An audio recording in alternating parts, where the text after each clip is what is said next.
तुम्ही पाहत आहात MCN न्यूज मराठी।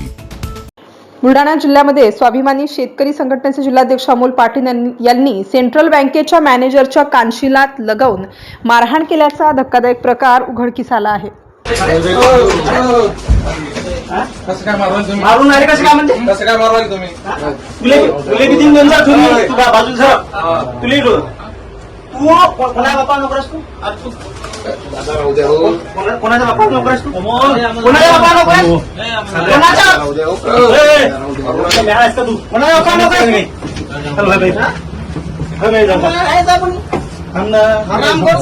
काय झालं भाऊ?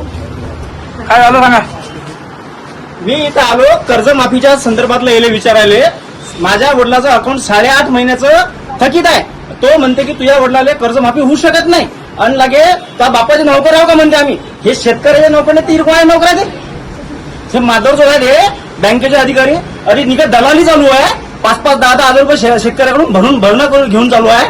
मग काय हे कोणाचे नोकर आहे ते?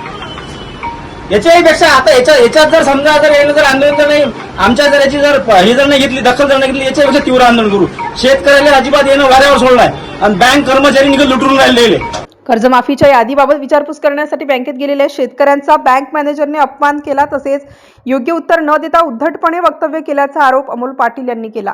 या प्रकारामुळे संतापलेल्या स्वाभिमानीच्या कार्यकर्त्यांनी मॅनेजरला चोप दिला। त्यानंतर बँक मॅनेजर तक्रार देण्यासाठी खामगाव शहर पोलीस ठाण्यात दाखल झाले होते। स्वाभिमानीच्या जिल्हाध्यक्षांना अटक करा या मागणीसाठी बँक कर्मचाऱ्यांनी पोलीस स्टेशनमध्ये ठिय्या आंदोलन सुरू केलं आहे। जोपर्यंत मारहाण करणाऱ्या अमोल पाटील यांना अटक होत नाही तोपर्यंत पोलीस स्टेशनमधून उठणार नाही अशी भूमिका बँक कर्मचाऱ्यांनी घेतल्याने अखेर शासकीय कामात अडथळा म्हणून अमोल पाटील यांच्यावर गुन्हा दाखल करण्यात आला आहे।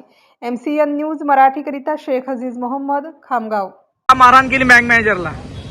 बँकेत कर्जमाफीची विचारणा करण्यासाठी गेलेल्या शेतकऱ्याला ते बँक मॅनेजर असं म्हणतात की बा तुमच्या बापाची बँक आहे का आणि तुम्हाला किती वेळेस कर्ज सूट द्यायचं अशा प्रकारे बँक मॅनेजर शेतकऱ्याला बोलतात। म्हणून त्यांना आज हा चोप दिला। याच्यानंतर जर त्यांची जर भाषा जर सुधारली नाही तर याच्यापेक्षा जबरदस्त त्यांना स्वाभिमानी स्टाईलनं चोप देण्यात येईल। त्यांचं म्हणणं आहे की तुम्ही म्हणता की तुमच्या बापाचे आम्ही नोकर नाहीये आणि काहीतरी तुम्ही त्यांना उत्तर व्यवस्थित दिलं नाही। काय तुमचं म्हणणं नेमकं? तसं काही झालेलं नाहीये। ते उलट सुलट विचारत होते। मी म्हटलं 1-2 एकर जमीन आहे तुमची, 2 एकर जमिनीवर आपण जास्तीत जास्त जेवढं देऊ शकतो तेवढं तुम्हाला दिलेलं आहे। ठीक आहे। मी मीटिंग मध्ये होतो, म्हटलं मी मीटिंग अटेंड करतोय, तुम्ही माझ्या फील्ड ऑफिसरला विचारा। मग त्याच्यानंतर ते म्हटले की तुम्ही मला लेखी द्या की बाबा पीक कर्ज तुमचं कसं काही होत नाही। मी फील्ड ऑफिसरला इन्स्ट्रक्ट केलं की बाबा त्यांची तारीख सांगा कधी नवजुनं केलेलं आहे। 12 महिन्यानंतर पीक कर्ज नवजुनं होतं, त्यांनी जानेवारी 2025 मध्ये नवजुनं केलं। त्या हिशोबाने शासनाने जी घालून दिलेली तारीख आहे 30 सप्टेंबर 25, तर 30 सप्टेंबर 25ला सदरील खातं जे आहे ते ओव्हरड्यू ठरत नाही, कारण त्याला जानेवारी 25 मध्ये जर नवजुनं केलं तर 30 सप्टेंबर 25 पर्यंत 12.5 महिने होतात। ठीक आहे। 8.5 महिने होतात। 8.5 महिन्यात ते ओव्हरड्यूला पात्र ठरत नाही, रेग्युलरला पात्र ठरेल। ज्यावेळेस सरकार रेग्युलरची यादी काढेल तेव्हा रेग्युलरमध्ये पैसे येऊन जातील।